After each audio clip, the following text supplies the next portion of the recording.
Jadi kita mulai dari pertanyaan pertama dulu. Oke. Oh, ini ke Ko Felix dulu. Asik. Ko Felix, kita dari kecil sudah dibentuk cara pikir kapitalis. Oke. Tanpa sadar kita Mm-mm. pun jadi ikut sistem itu. Mm-mm. Tapi kalau kita ngambil untungnya pas-pasan, Oke. ya takut juga karyawan nggak bisa digaji. Oke. Tapi kalau ikut sistem kapitalis, rasanya kayak ninggalin prinsip. Gimana caranya biar kita bisa tetap waras dan sadar arah di tengah sistem yang seperti ini? Oke, aku mencoba untuk mengambil big picture-nya dulu ya, bahwa kapitalis itu bukan tentang mengambil untung yang besar sebenarnya. Ya. Kapitalis itu adalah tentang cara pandang bahwasanya, jadi gini, kapitalis itu adalah sebuah sistem yang hadir ketika pada saat itu Eropa itu tidak punya sistem ketika sudah memisahkan antara agama dan negara.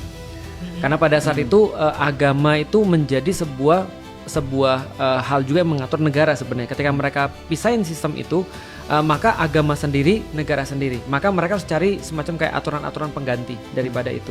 Dari sekularisme dulu Dari kan? sekularisme dulu, betul. Sekularisme terjadi, baru sekularisme ini punya anak banyak. Nah, salah satunya anaknya di bidang ekonomi itu namanya adalah kapitalisme.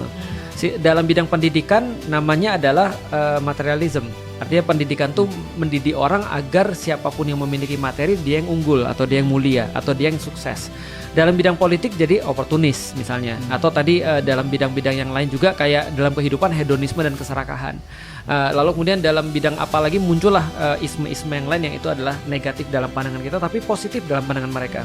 Karena mereka zaman sekarang bilang, apa salahnya aku membahagiakan diri sendiri, itu misalnya dengan misalnya contoh ya, ada kata-kata apa salahnya aku punya mobil yang mewah untuk membahagiakan diriku sendiri, padahal dari sudut pandang yang lain ketika kamu punya mobil mewah tidak masalah sih, tapi coba lihat dong ada nggak sih yang lebih penting daripada itu gitu maksudnya. Nah, jadi sistem kapitalisnya adalah cara pandang ekonomi yang akhirnya meliberalisasi dalam banyak hal.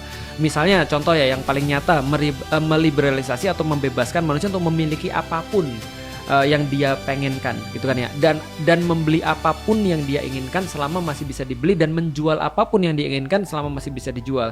Artinya sistem kapitalisme ini berdasarkan namanya juga kapitalisme dalam bahasa Arab, ra'sumaliyah, artinya kepala duit. Ini seperti itu.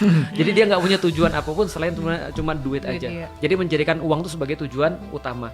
Nah, jadi tidak terkait sama dengan mencari keuntungan sebesar-besarnya. Itu bukan kapitalisme, tapi mungkin menjadi part of capitalism.